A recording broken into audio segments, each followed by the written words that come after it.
It's the Pete Sousa Show. Sports, Pete. Nobody tells our stories better than our clients. The difference is stark. I was rear-ended at a stop.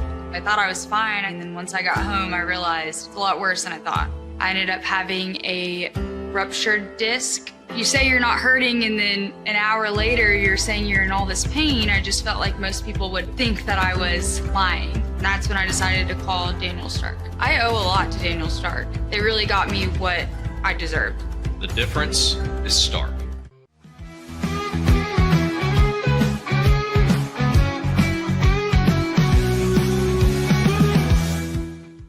We'd love. Tervis is all about staying hydrated with style and durability. You can trust Tervis tumblers to keep your drinks the perfect temperature, hot or cold, for hours. From the classic insulated tumblers to sleek stainless steel water bottles, each product is built to last and comes in endless designs to match your personality. Stay refreshed and express yourself with Tervis. Visit tervis.com today and find your perfect tumbler.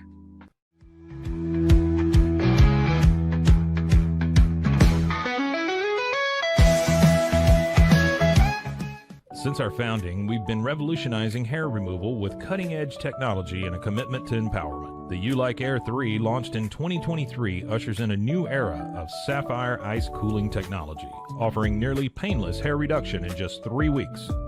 Experience the future of hair removal today at ulike.com, because at Ulike, beauty is about looking and feeling good. That's ulike.com. Ulike.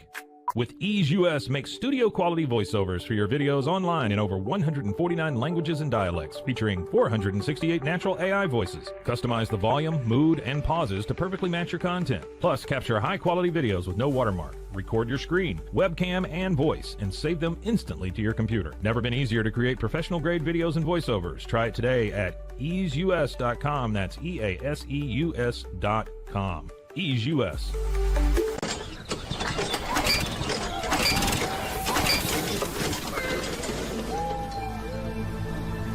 Just use AMP-Pace.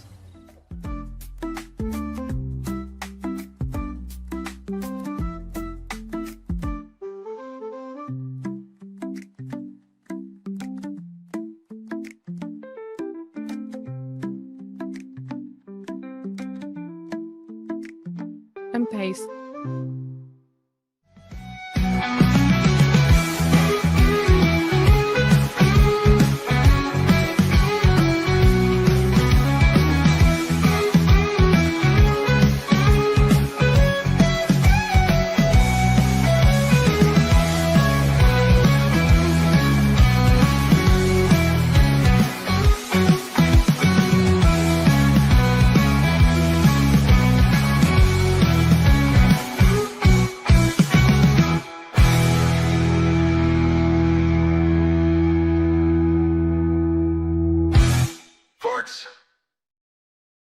Happy Monday. Happy Football Monday. College and pro football. It's the Pete Sousa Show.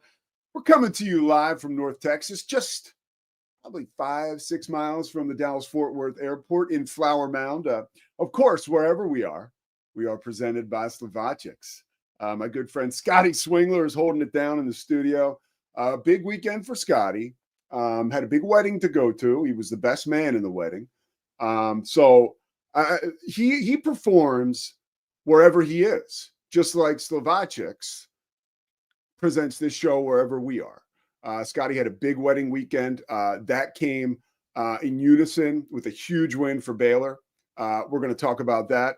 I'm also going to talk about a surefire way for everybody who watches this show to get paid. Okay, I've got a way that we can all get paid. Now, it's not a guarantee, so I shouldn't say surefire, but it is the one bet out there in college football that is still there that can make you a lot of money and has a chance of happening. Not a long shot anymore, and we'll talk about that. Randy Cross, 3-time Super Bowl winner, right? 3-time Pro Bowler. You know him from playing with Joe Montana, Jerry Rice, and Roger Craig, and for Bill Walsh and George Seifert, part of that dominant San Francisco 49ers dynasty, and now a college football analyst for CBS. We got a chance to track down Randy, and he's going to talk to us this morning. I want to ask him about not only all of the hot topics happening around pro football on this Overreaction Monday, as some people like to call it, but I want to hear his thoughts on the current state of college football. Coaches taking pay cuts to help the NIL. UCLA, what the hell has happened to them? And I also want to get his take on and his thoughts about the Baylor football team and how well they've played and some other things Big 12 related. But we're going to begin with last night's NFL game against or the Bills against the Ravens. Truth be told, Sunday night at 10 o'clock, I called a football game at UCF on Friday. I prepared for that game nonstop. I watched games all Saturday up until that game. Watched games all yesterday, right? And by Sunday at like 9:30, 10, I'm like, okay, let me watch something else. And that game was a 15-point game, 40 or 41 to 25. No, 40 to 25 with like 5-10 minutes left or whatever it was. And I was like, you know what? Okay, Christy, let's put a show on. We put a show on. We fall asleep. I wake up and I see all of this wild stuff that happens. The Ravens just can't seem to beat the Buffalo Bills. This isn't so much about that. I don't even want to talk about the game. I want to talk about the moment where Lamar Jackson shoved the fan in Buffalo at Rich Stadium, the last year of Rich Stadium, by the way, historic Rich Stadium. And we've seen the clip many times by now. The fan slaps DeAndre Hopkins on the head. Then he slaps Lamar on the head because Lamar likes to do, a touchdown celebration near fans. Now, and the fan hits these guys like rather hard, okay? And there's the image of Lamar shoving the fan. And by the way, it was a shove, and that's all it was, okay? He just shoved the guy. He apologized after the game. Let me read his quote, by the way, because it's only fair. By the way, there's just really not much not to like about Lamar Jackson, one of my favorite guys in the NFL. Here's what he said after the game. I saw him slap D-Hop, talking about Hopkins. Then he slapped me. He was talking. So I just forgot where I was for a little bit. You got to think in those situations. We got security out there. Let security handle it. I let my emotions get the best of me. Hopefully it won't happen again. I'll learn from that. He said, I'll probably do the touchdown celebration again when we score. It's not nothing against the fans. I'm celebrating when my teammates get a touchdown. Look, I have thought this, and this goes back to my days working in the NBA. In public relations, you're a conduit between the players, basically the team, right? You're a conduit for the team, which involves players, front office, and to the media, right? And fans, and even in Charlotte, and especially when we will go on the road, but definitely in Philly, the things that fans just say to players, I promise you, I would never condone it. I'm surprised they don't go in the stands more often. I really am. I truly am. Of course, you have to show that restraint, but I'm surprised they don't go in the stands more often. This guy, this fan, you can do whatever you want. You can't physically like assault these guys. Now, was assault strong word, but you get what I'm saying.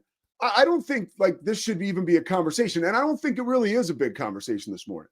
But that was one thing when I woke up, I was like, he shouldn't even get in trouble for that. They're going to have to do something just for precedent and how it's set. But it's not okay. Like these guys are people too, and they react like people. It's almost like, people that are on Twitter, right? Like, of course, you're going to come at somebody on Twitter or online because you're not going to see them, right? Same thing at a game like that. You have security guards everywhere. You feel protected as a fan, so you can act out. You can act like a fool and think you're going to get away with it. Lest anyone think that these guys don't have emotions and aren't able in the moment or are unable at times to control those emotions. Again, it goes back to what I said last week. Like, football is one of the most interesting sports. And I know this is a reach, but it's like being a fireman or a police officer or a soldier that goes to battle. And here's what I mean. We ask these guys or expect of these guys to be complete gladiators, right? For the 60 minutes that this game is being played on the football field, and usually in between the whistle, right? Whatever it takes to get them hyped up. But like, no. The whistle blows, right? You step off the field.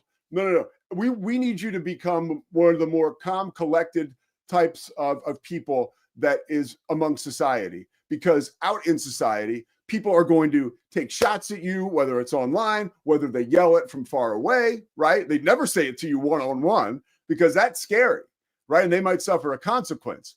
But when they're protected, whether it's behind a keyboard or a security guard or a stanchion, they feel that they're at liberty to do whatever they want to these players. And once in a while, when a guy gets riled up and returns the favor, I don't think he should be held to the ultimate consequence.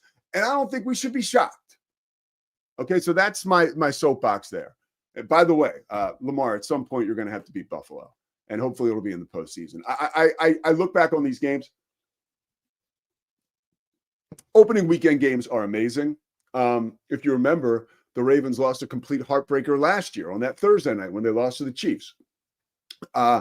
These games are heartbreakers, right? But you learn from it. I do want to ask Randy Cross about, like, as far as a team and its maturation process to go to the Super Bowl, like, would that have been important? We'll check in with him, see what he has to say. I'll tell you what's important and what's got me super agitated this morning, okay?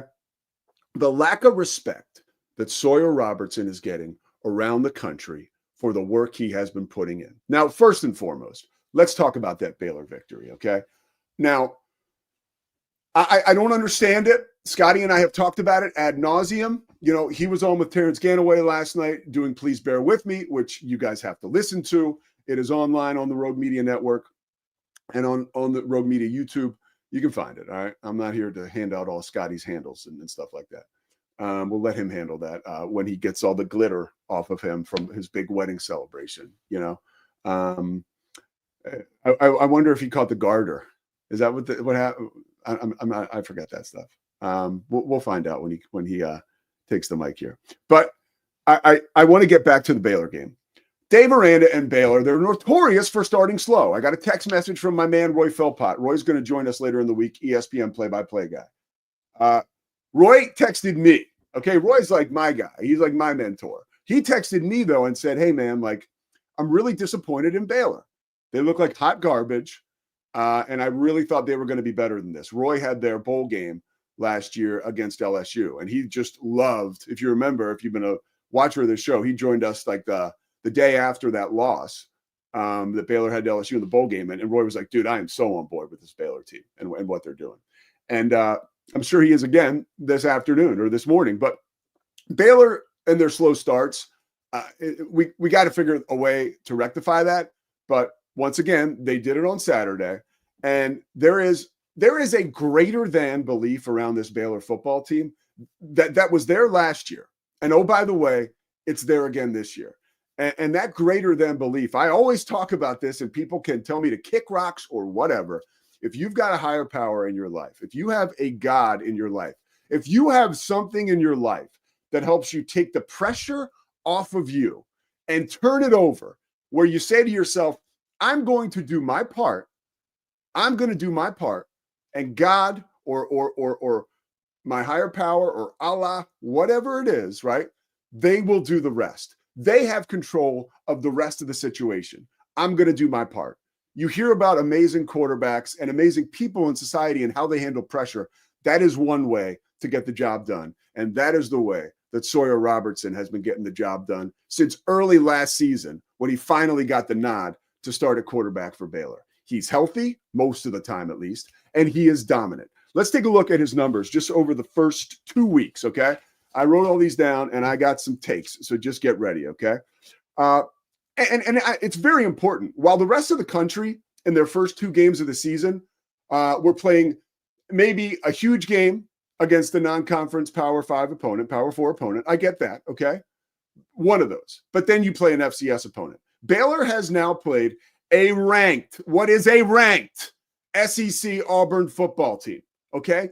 And they played what was a ranked college football playoff team, SMU, okay?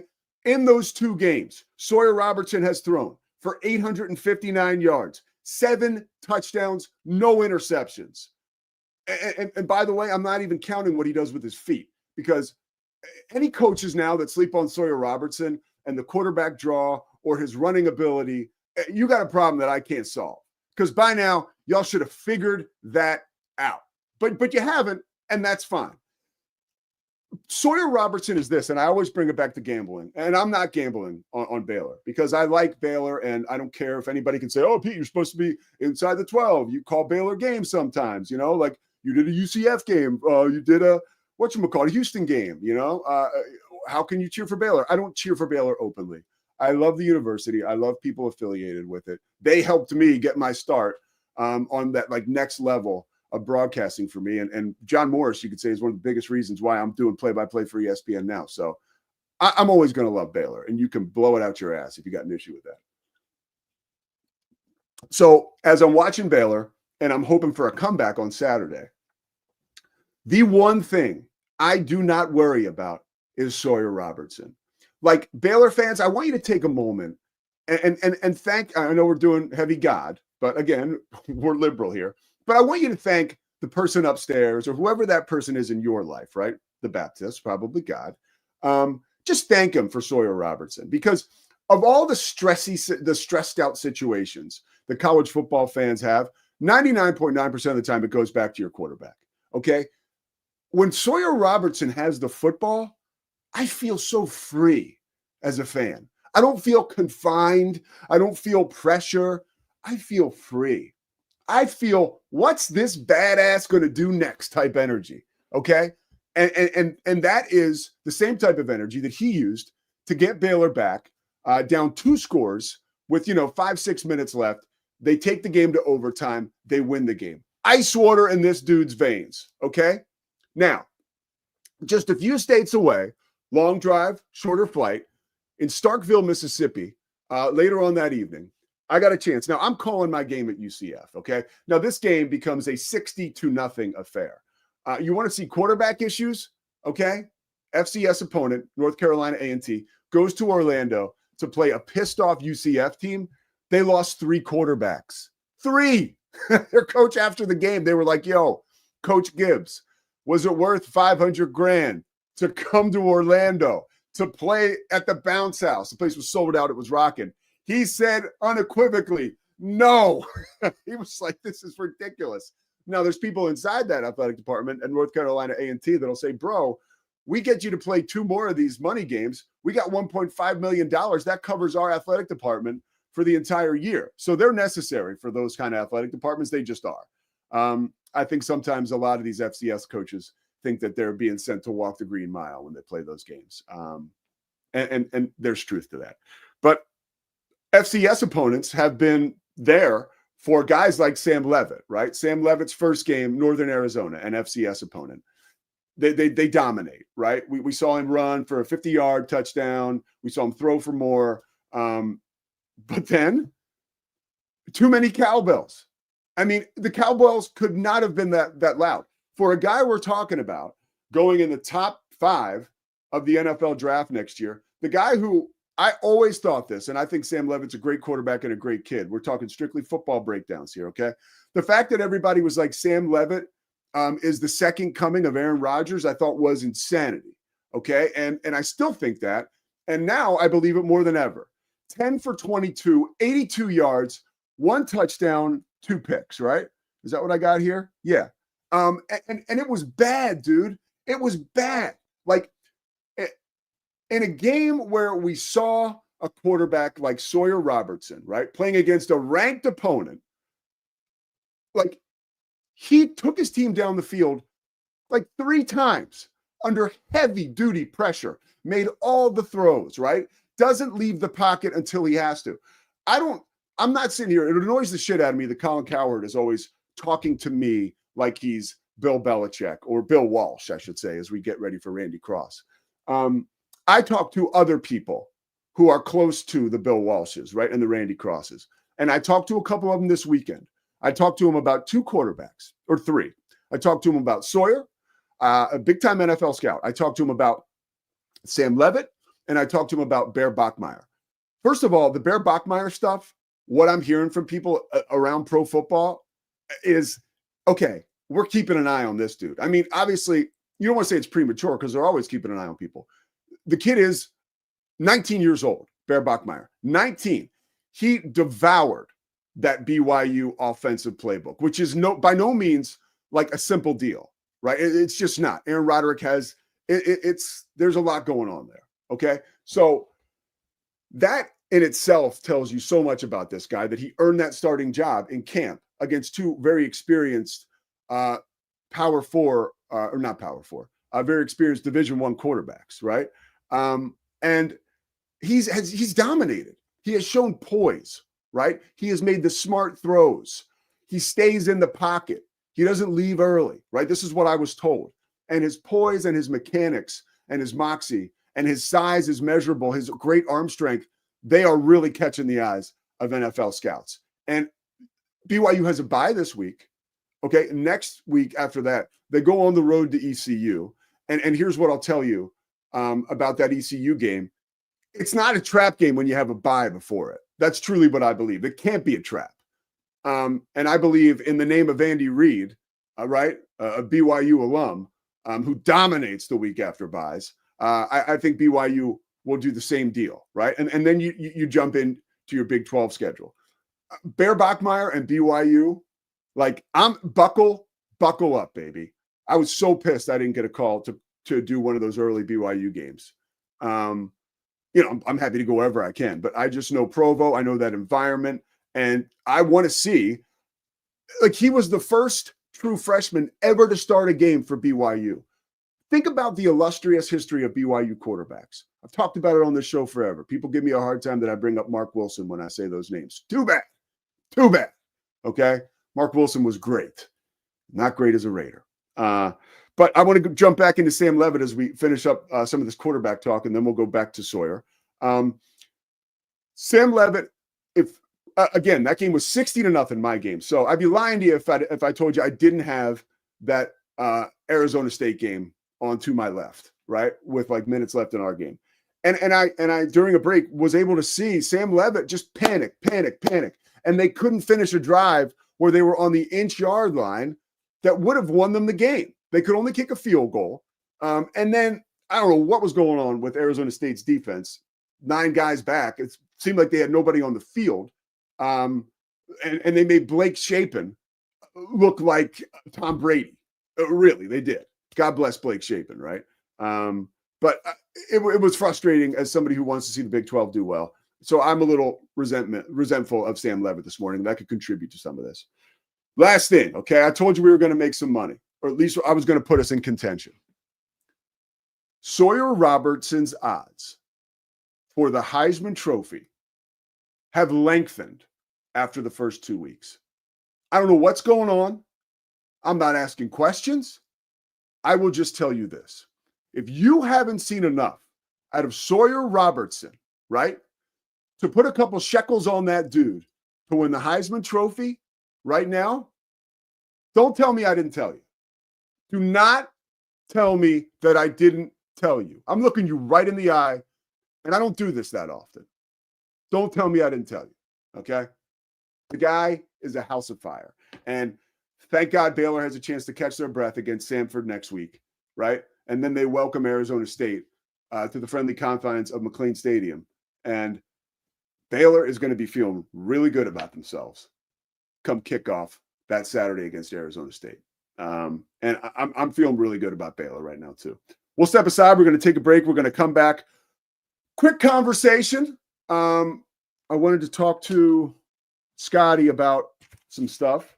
And then we're going to turn it over for Randy Cross. So we got to get the break quick. All right. Pete Sousa Show presented by Slovakics.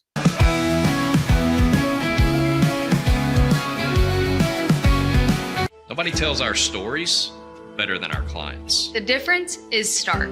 I was rear-ended at a stop. I thought I was fine, and then once I got home, I realized it's a lot worse than I thought. I ended up having a ruptured disc. You say you're not hurting, and then an hour later, you're saying you're in all this pain. I just felt like most people would think that I was lying. And that's when I decided to call Daniel Stark. I owe a lot to Daniel Stark. They really got me what I deserved. The difference is stark. We definitely love our relationship and love Extraco. It's been an amazing experience. They made the PPP process easier. They were reaching out to me saying, what can I do to help you? That made a huge difference because my stress level when we shut down to afterwards was night and day. Our experience with Extraco has been phenomenal since the very beginning, so we love Extraco. I don't know, if Bubble wasn't here, I don't know what people would be doing, like making PowerPoints or something. Bubble allows you to make it real and for it to actually work. So I feel like Bubble bridges that gap and being able to give people the opportunity to make their ideas come to life really quickly too. I love that I can sit down and build something the way that I think it should be built and have the control over it. Bubble turns ideas into fully scalable apps. Try Bubble today. Hi, I'm Jo from Face Theory. You're going to want to have a specific goal for your skincare routine. What do you want to achieve? Active ingredients are really strong, and if you're using too many at once, your skin can get overwhelmed. Don't overspend on products. Choose products that have scientific research behind them. At Face Theory, if you're not happy with a product, just say so, just give us a shout and we'll give you your money back, no problem. I know you're gonna love this Kodak Dot Plus printer. You guys just connect it to your smartphone and then you're gonna use the Kodak Photo Print app. It's going to print you a 4x6 photo. I am just in awe. I love how these turned out. Also, the printer comes with a free cartridge of 10 photo sheets. I can assure you, you are going to love this printer as much as my family has. You guys have to check it out for yourself.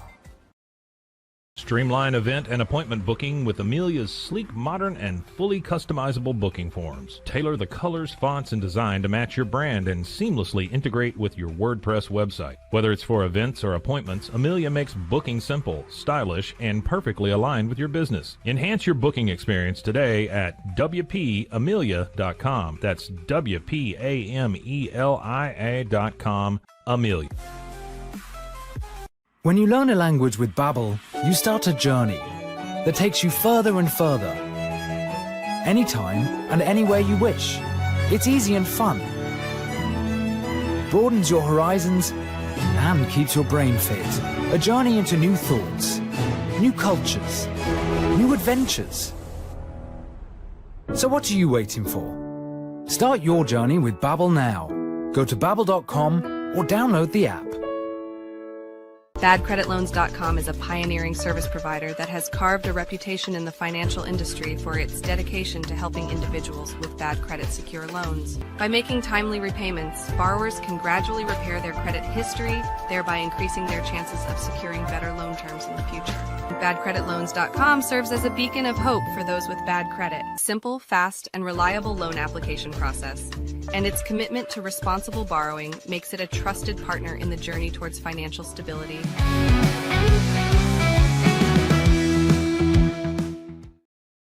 It is.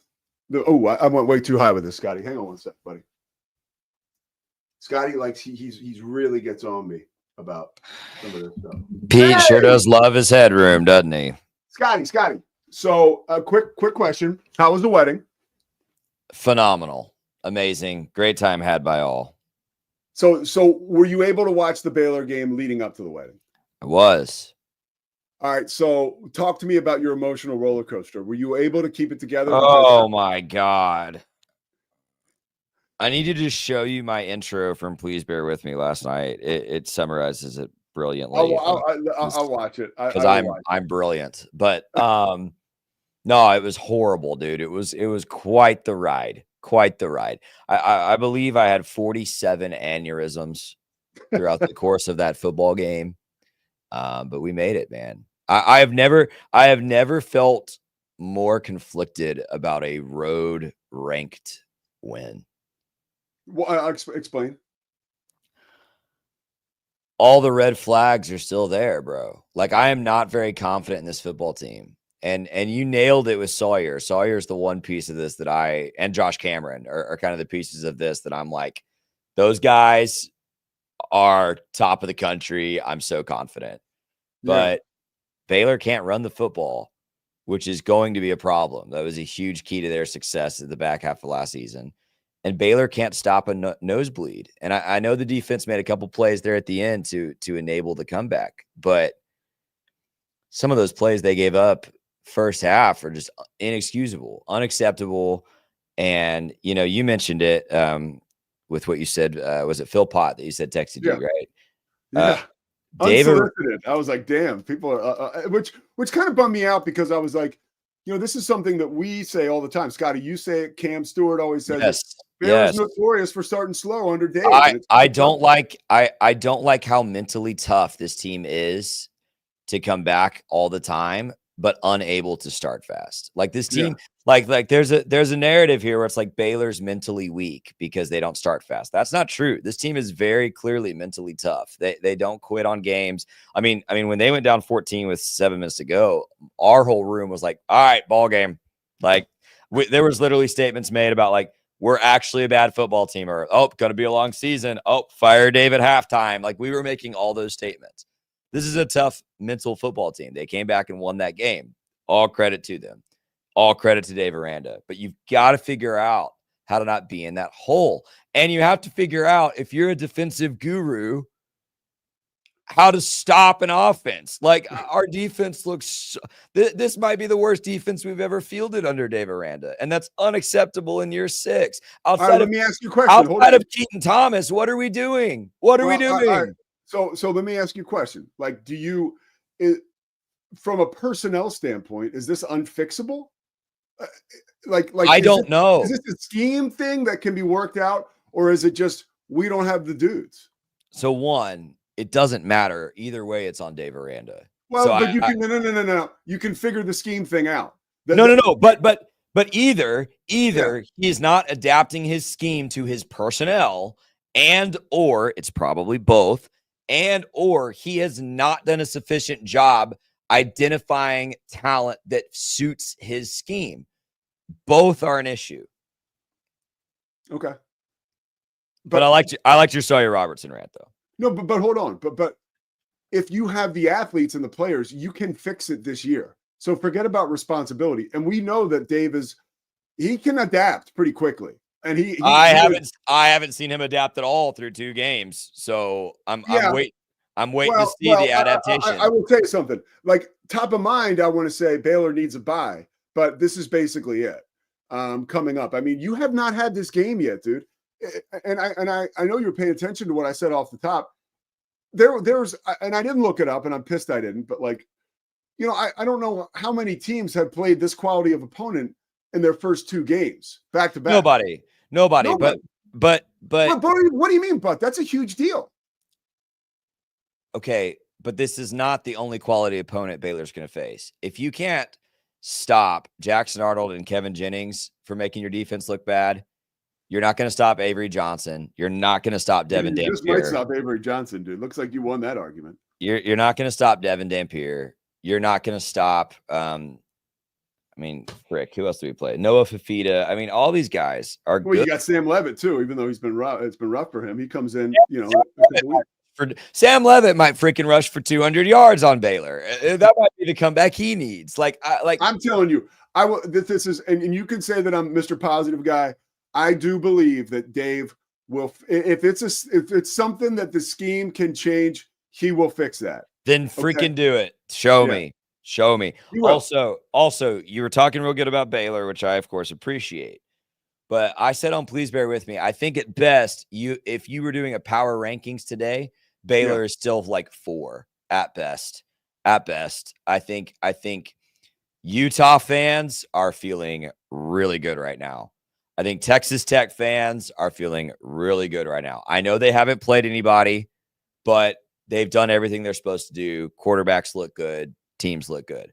I think Iowa State is in pole position right now. After defeating Kansas State overseas, beating Iowa, Iowa State looks to me like the team to beat in the conference right now. Well, and you know, Baylor was receiving votes top 25. I mean, and they were like 7 or 8. I think that's just, and again, we're looking outside, but that just shows the strength of their schedule. You know, I'm telling you, Let's not overlook that. I got one more Yeah, question. but we also just, I want to be clear, we don't know how good SMU is, by the way. Like SMU, I assume they're good, but they could be a 7-win, 8-win team this year. We actually We don't know how good Northern Arizona is. Oh, wait, we do. They suck. Like Baylor hasn't had that opponent that they played yet. So you have to keep that into consideration. All right, and I do have one question for you. How many Super Bowls have you won? Me? Yeah. Oh, like 8 or 9. No, you've won Madden. 0. Madden's like a good, beautiful thing. You've won 0, and now it's time to bring in a 3-time Super Bowl winner, a 3-time Pro Bowler, college and NFL football analyst with CBS, and just an all-around rock solid dude. Randy Cross is taking time to join us. Randy, what's happening, man? Not much. Doing good. Well, it's great to have you. I appreciate you taking the time. There's a lot to talk to somebody like you about in this season of life, season of football. I want to start though with something personal. So I knew this about you, but I was actually reading this morning. Your father was an actor, Right. and I knew that, but I did not know that he always played the bad guy, and he would always end up dead a lot of times on screen. As a young man, is that where you got that chip on your shoulder on the football field? That had to be somewhat traumatic. It made me skeptical as hell about the industry. That there were people that actually made a living dying. It was very much a running joke in the family. We had the one thing we always did every night. There were 7 kids, and growing up, we always sat around the table and had dinner. And when my dad would sort of leave, would say the blessing for dinner and all that, and then my dad would always kind of update everybody if he had any news. And he would say, "Well, I found out today I got I'm on Gunsmoke, an episode on Gunsmoke, or I'm in this movie, or one time he said I'm in the Planet of the Apes." Another time, he said I'm going to be on Get Smart, which was my favorite show at the time. And I was like, that is so cool. And the first question, and we rotated it between the kids, but everybody always asked at some point, "Do you die?" And he'd start laughing, and he goes, "Yeah, I die." And when he was in Get Smart, I mean, he might be the only chaos agent to actually get killed by Max Smart during that show. It was about an 8 ricochet shot, but the bullet came and eventually shot my dad and killed him. Yeah, so that was I guess baptism by fire for you as far as Hollywood was concerned. Yeah, and there was a lot about it. I mean, actors, I respect the hell out of guys, women, people that can devote their life to that industry, because there are literally, in predominantly LA, a couple other cities around the world, there's this aggregate of very talented people that spend a lot of their time sitting around waiting for the phone to ring. Yeah.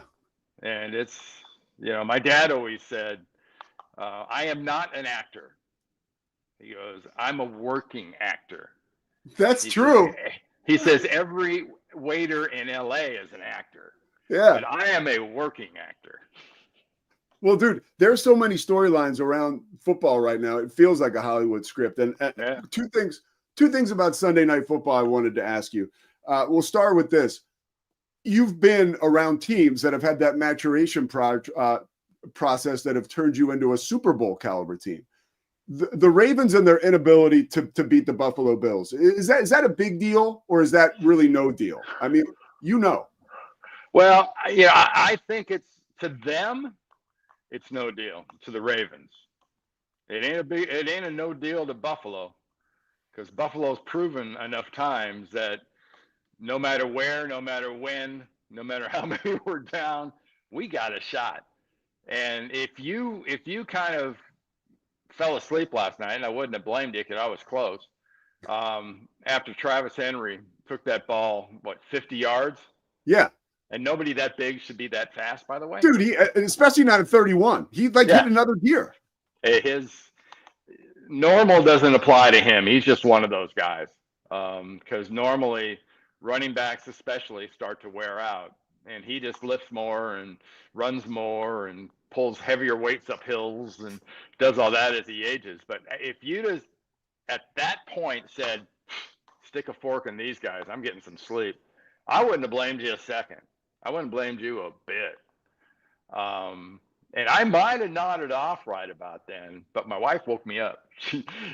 I feel somebody shaking me, and she goes, "You got to watch this. You got to watch this." And I looked up, and it was right before that drive was getting ready to start at the end. And we watched that whole thing, and I was just, part of me wanted to laugh, but it's another part of me of, I've been on those kind of teams. I've had that kind of quarterback. And trust me, once you do that one time with a quarterback, one time, it's like a chip in your back pocket, because you look at the clock and you look at the scoreboard and you look at the clock. You go, okay, let's see, that's 3 possessions. We're down 17 points. We'll just tie it and go into overtime. And it's your confidence in the guy that's behind you, if you're an offensive lineman. But they just don't make many of those.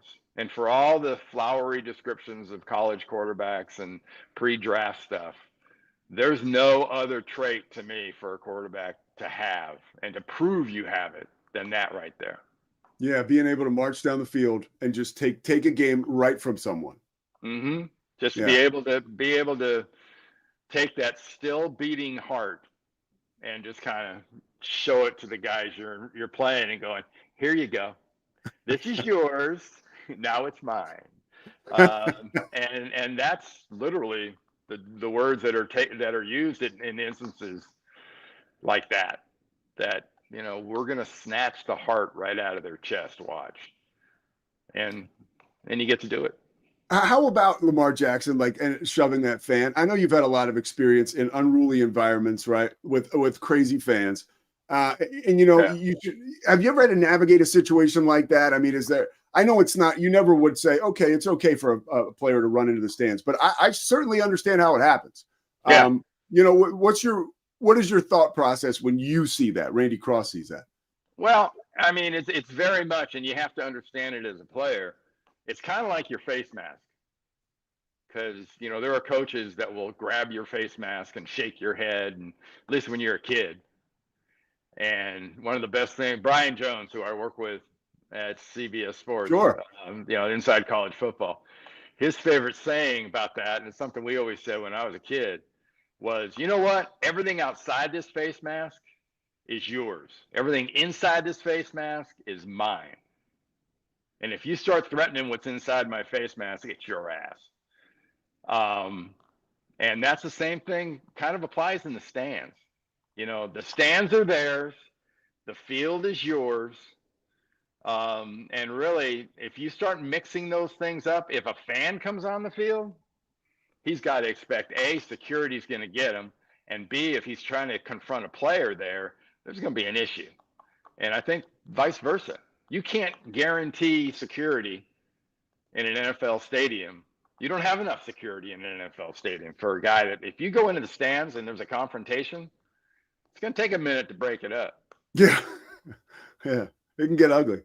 Yeah. Yeah. So I don't know. I think at some point Lamar also, and he's one of the most talented. He's one of the most kind of thoughtful, introspective.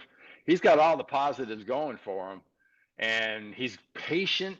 He's got the patience of Job, because how many years has it been now that he either ends the year or during the year is reminded about, well, you can't really close. You don't really finish that well. You're talented. You throw for a lot of touchdowns, but you're not winning these close games. And to his credit, he just shuts it off. Somewhere he's got to have a scream room or something in his house where he can vent. Or a really good therapist, right? I agree.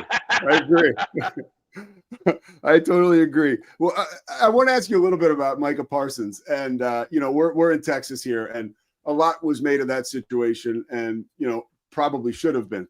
What's it like, or I guess how much does it mean for Micah to have a fresh start in Green Bay? And that's the first question for you. How much do you think it means to him? Because you've been there when stars have entered your locker room, right? Yeah. And they have to especially a championship locker room like yours. What's that like for a player to get a fresh start? It's fantastic. Besides the obvious, we always start with the money these days, and that money was pretty obvious. I think the best analogy I'd give you is my 6th year. We'd already started the regular season, and down in San Diego with the Chargers, they were having a problem with their defensive linemen because they'd all basically the contracts were all coming in up within about a 2-year period, and they're going to have to pay them all. And Fred Dean was number 1 on the list. And Bill Walsh made a deal for Fred Dean the week we played the Cowboys.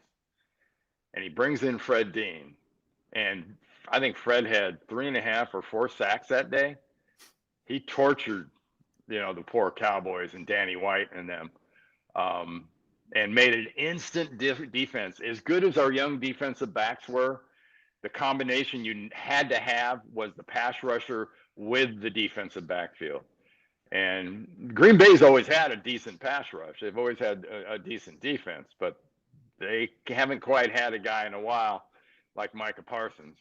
And that is going to pay off like a crooked slot machine, I think, for them. They're going to be very happy.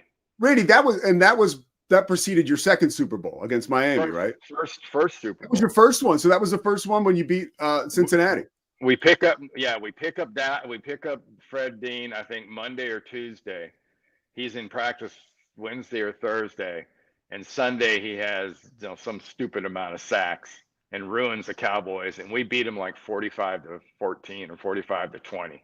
Dude, that's a great comparison because it literally was the thing that you could say catapulted you guys to that Super Bowl quality and winning team. People tend to forget about those kind of things. It has been a minute. Yeah. It's been 26 years, but no, 24 years. Yeah. I'm sorry. No, it's not 24. Damn, it's 44. It's more than that. Yeah, 44. Yeah. But there's a pretty straight line between the two. So what was it like? I got just one more about your career, and then I want to ask you one more thing, and I'll let you get back to your life. With playing for Bill Walsh, how much gratitude do you have around that, being able to have – I mean, being around you, I know you have a ton of gratitude, but for playing for a genius like that, what does a guy like Bill Walsh do for a guy like Randy Cross? Well, I was really lucky. And any player that doesn't admit that, I think is stupid, because I got news for you. It ain't you. It's us in this deal. So you got to have good teammates and talented teammates, but you got to have good coaches.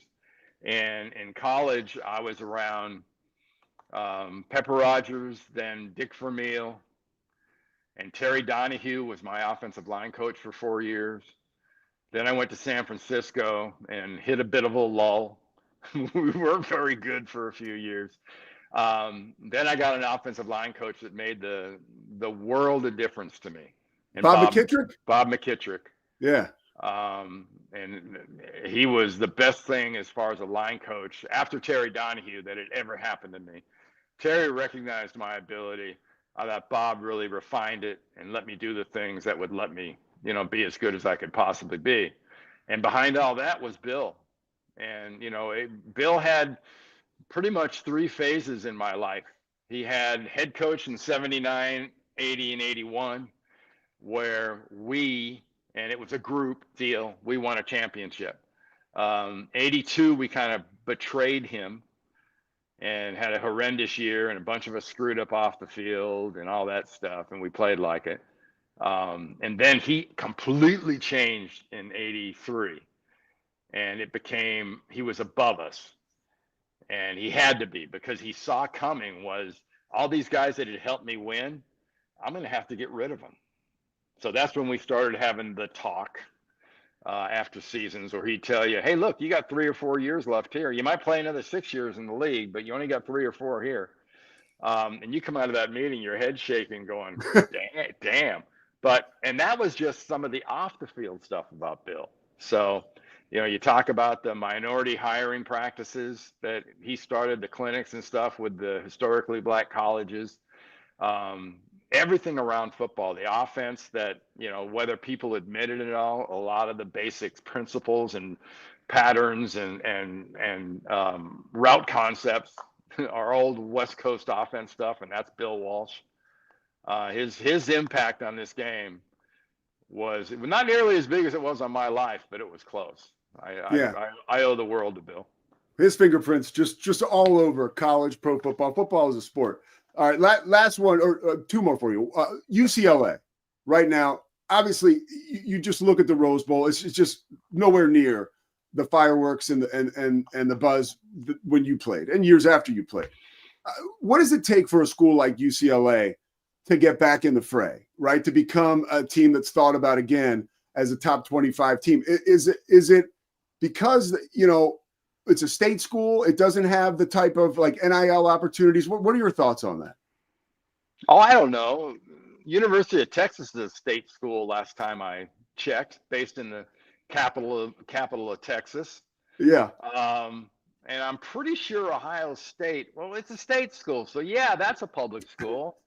UCLA's been given that pass for a long time. What they don't have is they don't want to win bad enough. They don't, they used to be something in basketball. When I was there in basketball, I mean, I grew up with UCLA when they won 10 or 12 NCAA tournaments. Yeah. And would settle for nothing less. Coaches got run out of town for only making it to the semis and not getting a championship. It really kind of hurts. I think I've always viewed it in two ways, and this will be a quick answer, or the end of a long answer to a short question. Recruiting. I don't care if you're paying people or not. Recruiting has got to be a little easier when you're bringing kids into Brentwood / Hollywood / Beverly Hills and whatnot. I mean, just that area, it's got to be easy to recruit to. I don't care what anybody tells you, and if you ask anybody that's coached there, it's a definite plus. The biggest problem they have, to me, they don't have that Phil Knight. They don't have that T. Boone Pickens. They don't have that array of oil billionaires in their back pocket that Texas has. They don't have that same array of billionaires that Alabama has. You would look around and you'd think maybe they should, but I think that would be the missing piece. And if there was one thing I'd wish for UCLA, I'd wish for them a gazillionaire that takes an interest in football and decides to donate $500 million to the program or something and let them compete. Because you can say whatever you want, but it's about the bodies and it's about the dead presidents. It's about money. Yeah. Pure and simple these days. And if you can compete, you can get there. If you can't, you're watching. And there's going to be a consolidation here pretty quick in college football. We're not staying at 136 teams in major college football. That ain't staying the same, because that pie is just not going to be cut up that many ways. I don't care how much that slice is by the time you get past 100. There's going to be a cutoff of 50 or 60 teams that are going to run college football. And maybe we get a relegation, type of situation like soccer has, where if you're not good enough, you can drop down or you can be brought back up. But that's coming. And if UCLA is not careful, they're going to be on the wrong side of that cut. Yeah, and that's almost unthinkable, right? If you grew up watching UCLA, that is hard to imagine. All right, last one for you. Who is your biggest winner after week one of the NFL season? A weekend. We got one more game tonight, but biggest winner. Yeah, I thought Buffalo doing what they did last night and doing it in front of the whole country was kind of hard to beat. For me personally, watching Brock Purdy in that last drive against Seattle was pretty special for all the crap he took during the offseason. And one of the reality is when you get paid that kind of jack, people are going to mess with you and they're going to discount you. But he's pretty amazing, especially when he doesn't have all the toys around him. And in this case, not the best protection in the world to still be able to do that. I thought was very, very special. And Aaron Rodgers throwing 4 touchdown passes against the Jets. Talk about karma is a bitch. Yeah. Do you think he still has it? Like that he can do this all season long and really maybe take the Steelers further than people thought? I couldn't tell you, because I'm sure right now he couldn't tell you, because I mean he would try to tell you. Yes. You start with 4 touchdown passes. You do that for a couple of weeks, people are starting to get out record books and saying, well, can he throw for, who's the oldest quarterback over, what are the most touchdowns by a quarterback over 40, blah, blah, blah, blah, blah. Well, he's got a good start. But from watching him, if you watched him last year at all, and now you watch him this year, he's moving completely differently. And I thought his ability to scooch out of the pocket, his ability to keep plays alive, and then the angles he can throw at have always been exceptional. But his ability to move so much better, I think, has really helped him.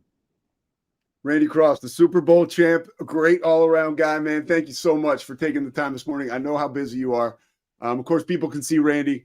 CBS Sports Network, CBS Sports does great work. Thank you so much, man. Thank you. My pleasure. All right, there's the great Randy Cross. How about that? How lucky are we talking football with Randy Cross? That doesn't get much better than that. All right, Scotty, we're going to step aside, take a quick break. Remember, the Pete Sousa Show is brought to you by Slovacics. Stop at Slovacics. You're going from Dallas to Austin. Come on now. Get off that exit. Go see Ray at Slovacics. Make it happen. And if you got a hankering to buy a car when you get off that exit, Socorro Family Ford, baby. I'll take care of you. The Pete Sousa Show. Back after this short break.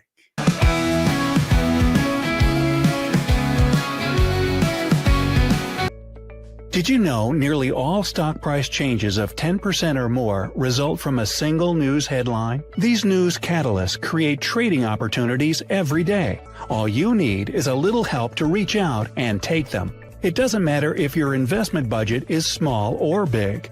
All you need is Benzinga Pro and its powerful news alerts, price tracking, and portfolio monitoring. Subscribe now, and we'll skyrocket your portfolio today. OsleyMD.com. I've always had thin hair my whole life. It breaks off at a certain length. In the last 6 months, I've noticed it just really bad. I mean, you could totally see it. I wear a hat a lot. I tried several different products. My experience with the Bosley MD hair regrowth kit was amazing. It was easy to use. It let me take off my hat. I could go in public and have my picture taken and feel normal again. OsleyMD.com. Golf Partner, the world's largest golf store network, offers more purchasing opportunities than anywhere else. With a dominant market share and a wider selection of quality secondhand golf clubs than our competitors, we make it easy for you to enjoy the game with affordable, top-quality equipment. Join us at golfpartnerusa.com and discover why we're the trusted choice for golf lovers worldwide. That's GOLFPARTNERUSA.com. Golf Partner. Since 2003, Bluehost has been empowering people to harness their brands online with innovative web hosting solutions. Trusted by over 2 million users, we're the longest-running WordPress.org recommended host. With Bluehost, you get a safer, better web experience, supported by the world's most popular site builder, and backed by our commitment to open source projects. Visit Bluehost.com today and take your website to the next level. Experience the future of secure private cloud storage with Internex. Protect your files with end-to-end encryption, ensuring your data stays private and accessible only to you. Enjoy seamless, fast storage without compromising security. Visit Internex.com today and take control of your digital life. That's INTERNXT.com today.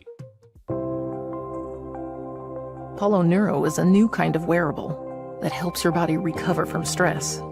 It's like a wearable hug for your nervous system that helps you calm down and feel better. The Apollo wearable will send gentle vibrations to your body, like a song you can feel instead of hear. You feel better, you sleep better, and you can get back to being yourself. Learn more at apolloneuro.com. Protect your online privacy with NordVPN. Browse securely, access content from anywhere, and keep your data safe with military-grade encryption. Whether at home or on the go, NordVPN ensures your digital freedom. Stay secure. Download NordVPN today at nordvpn.com. That's NORDVPN.com.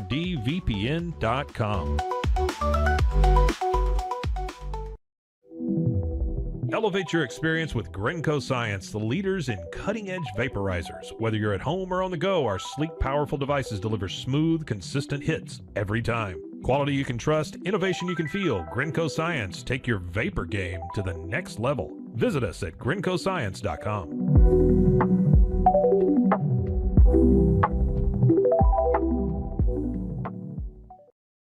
It all began with a simple idea, cutting handles off old ski sticks to create better pull-up bars. This sparked the creation of the revolutionary Angles 90 handles. After testing over 70 prototypes with 300 athletes, our patented handles were launched in 2018.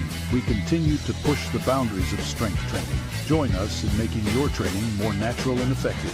Visit Angles90.com to learn more and revolutionize your workout.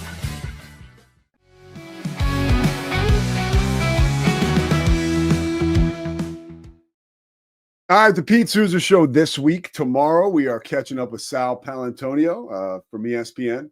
Talk a little about the NFL, get his insight on the Dallas Cowboys after that loss on Thursday. CeeDee Lamb with those 3 drops. I mean, it feels like forever ago now, but my one we did an open for the show on Friday, but something happened and like there was no audio. So, I mean, that was on me. I did it from a hotel in Orlando, but one of the things I just talked about was it sucks watching guys make those drops. And, you know, I know he doesn't want to make the drops and all that stuff, you know, and I always try to take the players like point of view or perspective, but you got to make those catches, man. You're the 3rd highest paid receiver in the NFL. There's no excuse for that. And there's just he knows it, but I mean, you could have, that was a game for the Cowboys to steal. Against the probable, or at least now, according to a lot of people, NFC contender in the Super Bowl. So, or a probable, I should say. I want to get my English down. So that was a bummer for Cowboys fans. As an Eagles fan, of course, I loved it, but you never want to see somebody drop all those passes. I will say the weather delay doesn't help these guys. And of course it doesn't, right?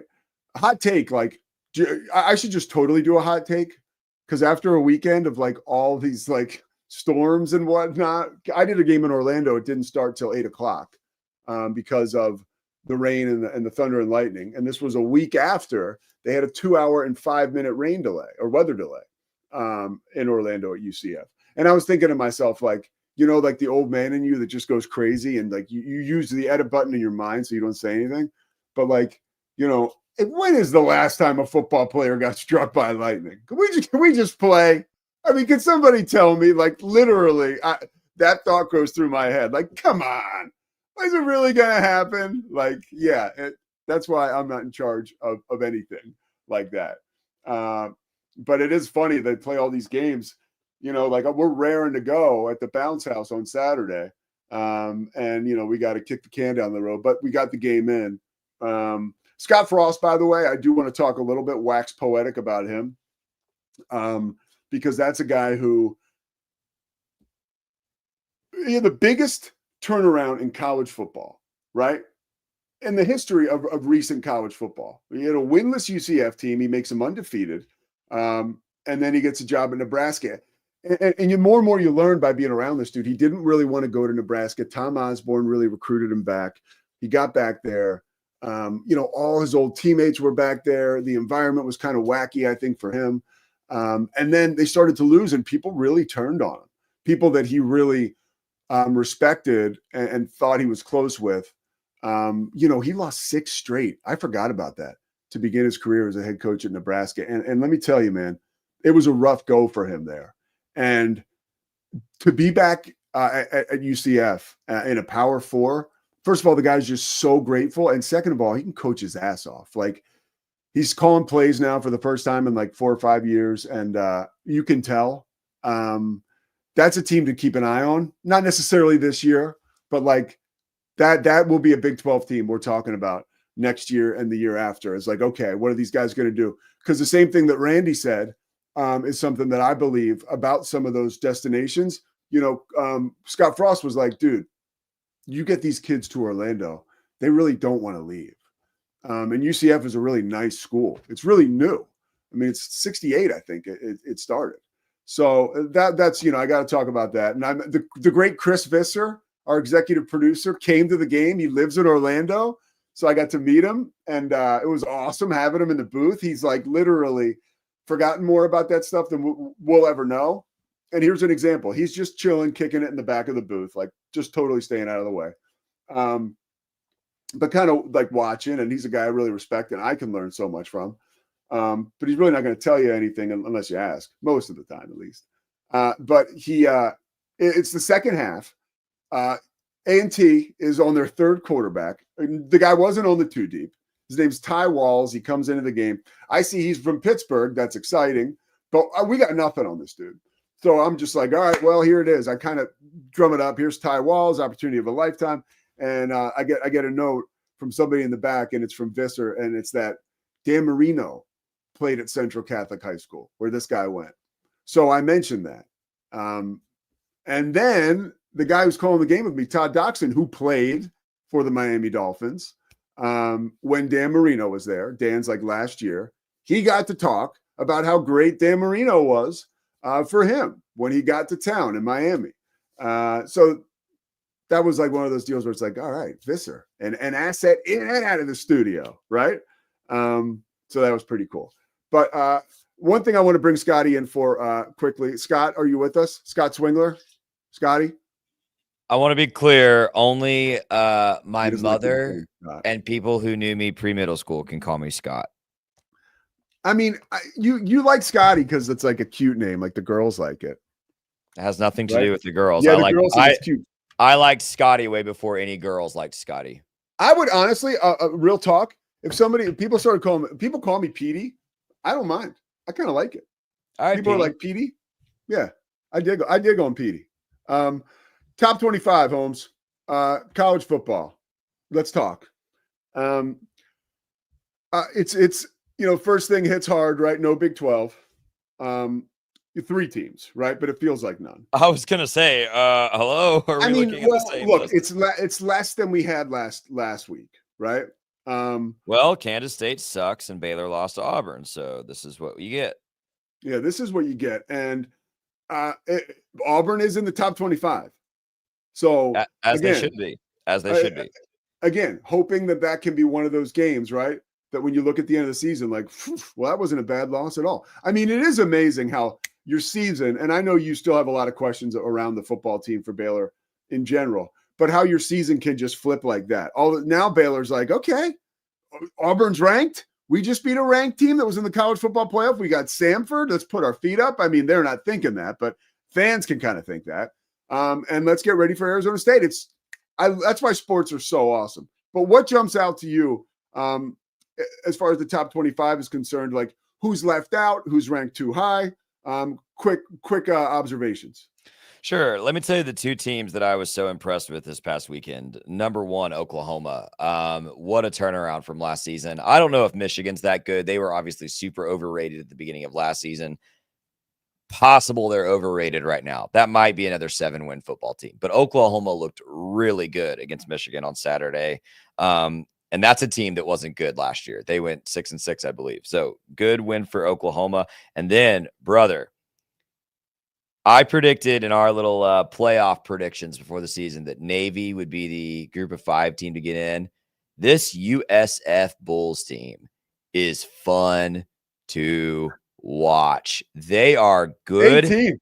And they have number 5 Miami this weekend. Pete, if they can beat Miami, and I wouldn't pick them to beat Miami, but if they can beat Carson Beck in Miami, if they can beat Miami this week, this USF team is going to catapult into the top 15, and that is going to be a really fun group of 5. It's fun to watch. Like, Boise State has been like the group of 5 darling for 2 decades now, right? Yeah. It's really fun to see another group of 5 school get this opportunity to play really well. So I'm kind of rooting for the USF Bulls. You and I are similar in that regard. Like, I like these guys getting a shot. I really, really love. And then my other comment, you asked about overrated, underrated. Yeah. Why in the world? And you know how I feel, but I'm trying to take personal feelings out of it. I need a rationale. Okay. How is Illinois ranked number 9 and Indiana's 22? By the way, I believe those two teams play this Saturday. I could be wrong. They play soon. I think it's this week. You're still on your bullshit with Indiana, huh? My bullshit, as in they were in the college football playoff last year, and Illinois was not. By the way, they don't play this weekend. Indiana plays Indiana State. And just to give some context, they play early in the season. We'll find out soon. How about the CW? I mean, you want to talk about high-fiving all over there? The CW has Miami USF. That's exciting for them. And those games were plotted. Their score bug is great. The CW score bug is elite. We were all agreeing at the wedding that CW. What did you think about? I would only say this. I don't think I would never. I don't. Well, okay. So the guy who called the game, the Baylor game, was awesome. There was one thing that happened that he kept. Sometimes he would call the receivers by their number, and I was like, "What?" There were number 3. I was like, "Wait a minute, what do you mean number 3?" There were a few complaints I had about that broadcast, but I'll keep them to myself. Otherwise, Alabama's overrated. I don't think they're a top 25 team this year. Who else? There was one more. Oh, Josh Pate made this point over the weekend, and I think he's right. You love your boy Josh Pate. We want to get him on the show. I would love to get him on the show. I think he's very talented. He is very good. He's very good. Vanderbilt should be a top 25 team. They are putting up ridiculous statistics. The only reason they're not a top 25 team is because their jersey says Vanderbilt and not Alabama. Vanderbilt is probably underrated. So there's my thoughts. All right. I'm with your thoughts. I like Vanderbilt being ranked. I mean, I think right now for Vanderbilt, for Auburn, teams like that, like it's go time now, right? Because you're going to be in the SEC, and it's like, and for Oklahoma as well. We got Roy Philpott, who has the Oklahoma Temple game this Saturday in Philly. So we're going to talk to him Thursday. I'm pumped to talk to him about like his prep for Oklahoma, because to your point, it's a good time to be a Sooner fan right now, as far as like expectations and excitement. Long season to go, and last year was not good, but defeating Michigan as soundly as they did is a great step. And one more thing. I got 2 more topics before we wrap it up. One is kind of, I want to get your take on Micah Parsons. Like, does that, as a Cowboys fan, like, first of all, Micah said the most obvious things in the world after the game yesterday. It was toxic there. I was exhausted after the offseason. And he didn't say it was toxic there. He just said the offseason stuff was toxic, right? It was like, yeah, Mike, and that's news to no one. We were all exhausted as well. I did get the feeling on Thursday night, not necessarily like the Cowboys still, their defense isn't good enough. Like, we get it. But like the Cowboys, they seemed like, it seemed like a breath of fresh air for the Cowboys. It really did. It really, really did. And one other observation about the Cowboys game and NFL games all over the country, man, the NFL is is a much cleaner product than college football between the lines, X's and O's wise. Like, it's becoming very, very obvious to me watching college football now, because of all the transfers. It's still an amazing product, and I'm here for it like you wouldn't believe. But it is sloppy and clumsy, and some of the games are like kind of tough to watch, whereas the NFL is just a beautiful, well-oiled machine of a product. I mean, it's the same with basketball, man. You take the best of the best of the best and put them all together, and it's going to be fun. Yeah, but the NBA sucks. I disagree. The NBA, just because of the way people approach winning in the NBA now, it's too many threes. It's kind of a bore sometimes. Oh, see, I think college basketball can look so awful a lot of the time when you're not watching an elite team, and NBA is usually fun for me. Dude, I have a phrase that I've been using with my friends for a couple years now, and it's, we're adults. 2 things can be true at once, right? Like just because one thing's true doesn't mean another thing's not true. So this is true. The Cowboys looked way better than I thought they would look last Thursday night. They played the Eagles really well. I give a lot of that credit to Coach Schottenheimer. I think you have to. That is true. it is also true. I think that has nothing to do with Parsons' exit. And I think that team would be even better if Micah Parsons had been on the field. Okay. Micah's not wrong. That situation, horrible, bad look. I still don't like Jerry Jones for it. Just bad. I think it's going to be bad for the Cowboys long term. And I think Micah showed you that last night, by the way. He was only in the game for, I believe, 26 snaps for Green Bay, and he was second on the team in pressures and had a sack despite playing, I think, like less than a third of the defensive plays, kind of in his first ease back into action. So the dude is a top 5 player in the NFL. He's arguably the best pass rusher in the NFL right now. And you don't let that guy get traded because, well, that's not how we do it here at the Dallas Cowboys. We don't talk to agents. We talk directly to players. Get over it, bro. I'm still not happy about it. So Hey, I think go ahead. I just don't think the two are correlated. Like I think the Cowboys would have looked really good against the Eagles and probably even better if Parsons were in the building.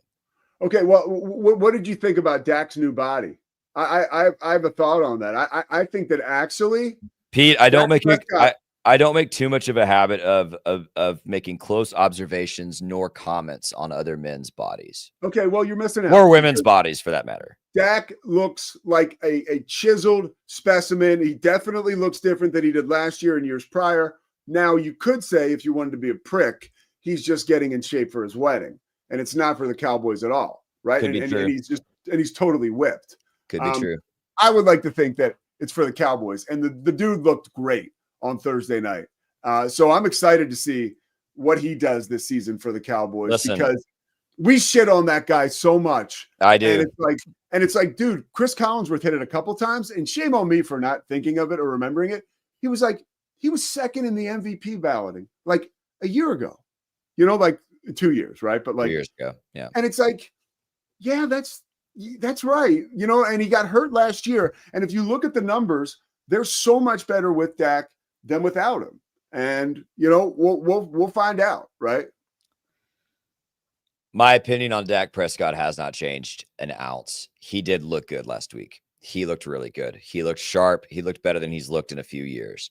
My concern remains your body can look better, but the surgeries and the rehab and the injuries are living there. And so I really, taking everything else out of it, how I feel about his play, I hope the guy can stay healthy, man. I mean, if we get into week 8, 9, 10, and he still looks like this, and he's playing like this, I'll have to eat some crow for real. But I got to see it over more than 1 week, and he's got to stay healthy. None of his body or none of his play matters if he's hurt week 4, right? Like that's always my number one concern with Dak at this point. We joke about like the quarterback club, and that's what we do that for the Big 12. Taylor McCargan and I, like, who's not getting in the quarterback club? Avery Johnson and Joe Milton. They were our two guys. They are like outside the quarterback club. Listen, and I was 100% drinking the Kool-Aid on one of those two guys, and I was dead wrong. Yeah. All right, I got the last topic for today, and it's just a thought and an experience I had. So someone in my life, a younger person who you would say maybe I like mentor, is really having issues. No, not you. Okay. I don't know the story that's coming, by the way. All right, yeah, this person, it's just, I thought of this and how it related to sports, and I was going to, because things have gotten serious, and this person is being swept away in a situation with their girlfriend, and it's just getting wacky and nutty, and it's time for people to step in and be like, hey, this is no bueno, right? One of the best people I know, right? This young person. So, but and we're kind of there, trying to shepherd this person in the right direction. But like at the end of the day, all I want to do is like take a picture and be like, look, this is Bill Belichick. Okay. Bill Belichick is a 6-time Super Bowl winner. Okay. Bill Belichick had a beautiful wife and kids. And after his beautiful wife, he had, maybe you would say, an even more beautiful girlfriend when he got divorced. And now Bill Belichick is a shell of himself because of a 26-7-year-old woman, right? She's younger than that, right? Isn't she like 24? Maybe. Yeah. But his whole life is a complete, I don't give a shit mess. like right now because of this female. Females, when it comes to men and our emotions that can get they're undefeated. And I think like the conversation now can stop and end with Bill Belichick. Like, don't be surprised if you get caught up. Anybody is susceptible. Yeah. Anybody. Yeah. Anybody in the world. And now Bill Belichick is exhibit A for this. And I appreciate him giving us material and stuff that we can use to help the younger folks. By the way, I was going to come into today ready to spend an hour and a half holding you over the coals. All right, let's go ahead. Let's because I thought UNC before Saturday might not beat Charlotte. They took care of business. They did. And by the way, now they have another game against Richmond. Then they play UCF after that. That game is like 50-50, right? Yeah. Like I saw UCF, like I told you, future great, but like this year it's going to be Yeah. So I mean, it could get better than you think, dude. It could. And in that case, I'll have to buy you a steak at Diamondbacks. But right now, I'm ready to be treated. I'm ready to be treated, baby. I got one more too.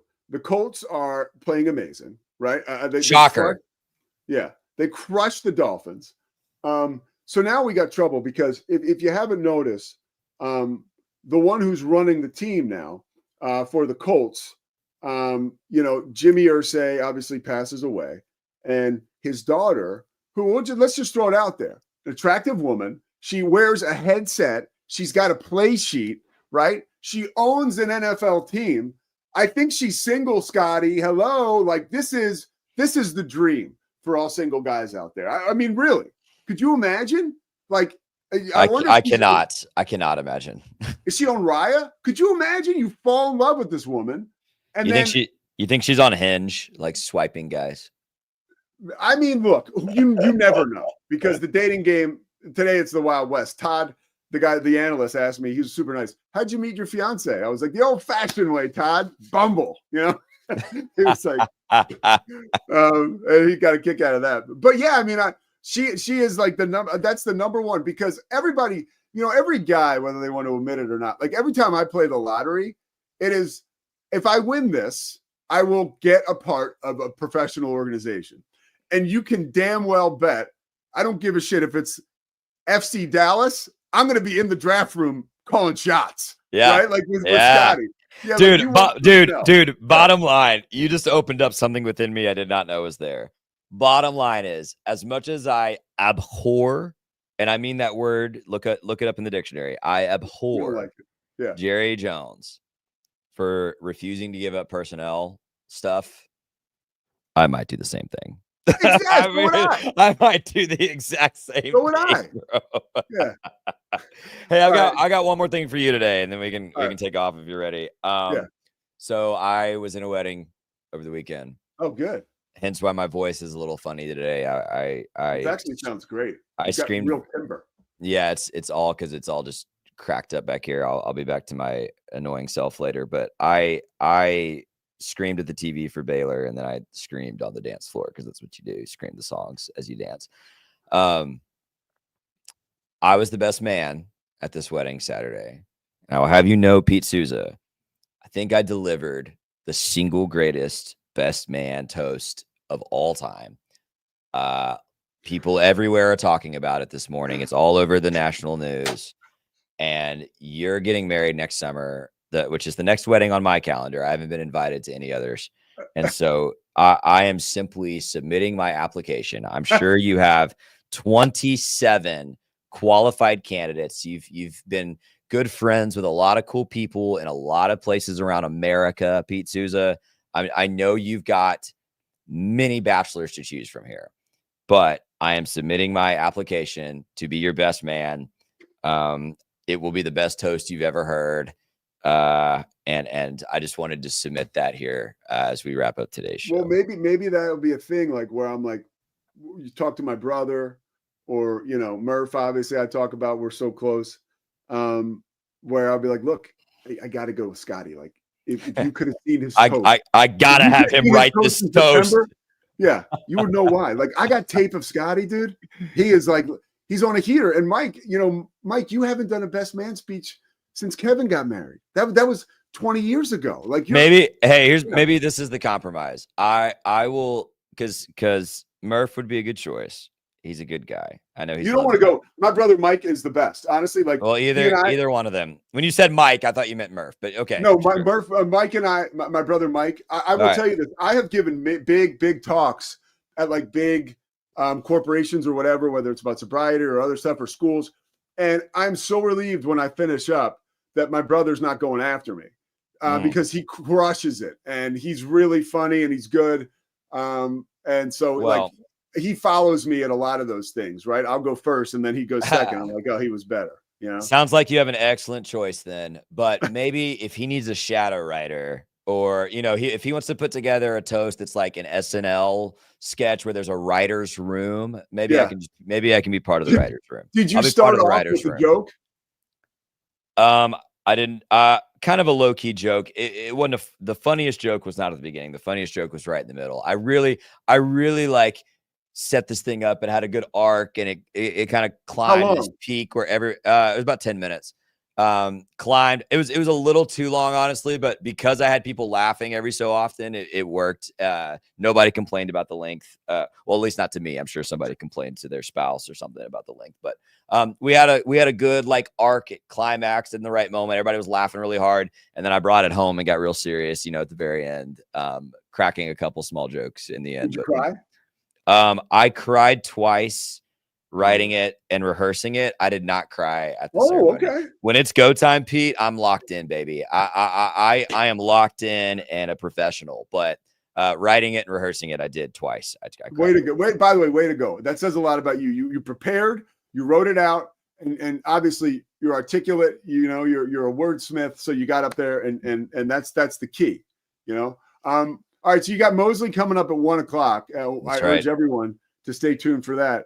And tell Mose, I'm ready. I'm ready to sit in on his show at any point because we didn't cover on Thursday, so he won that bet.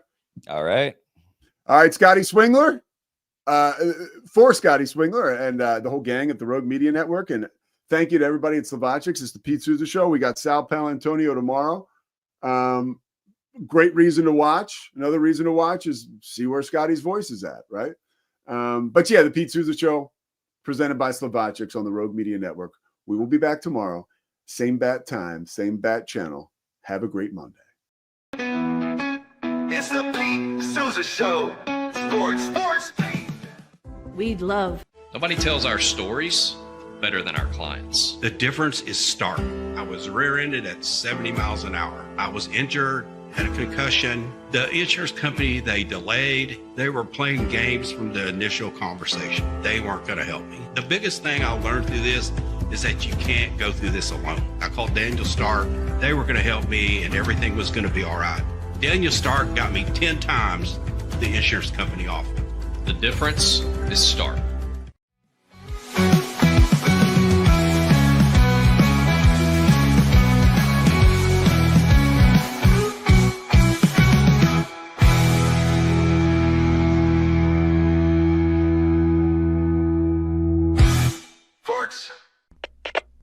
We are Rogue Media Sports.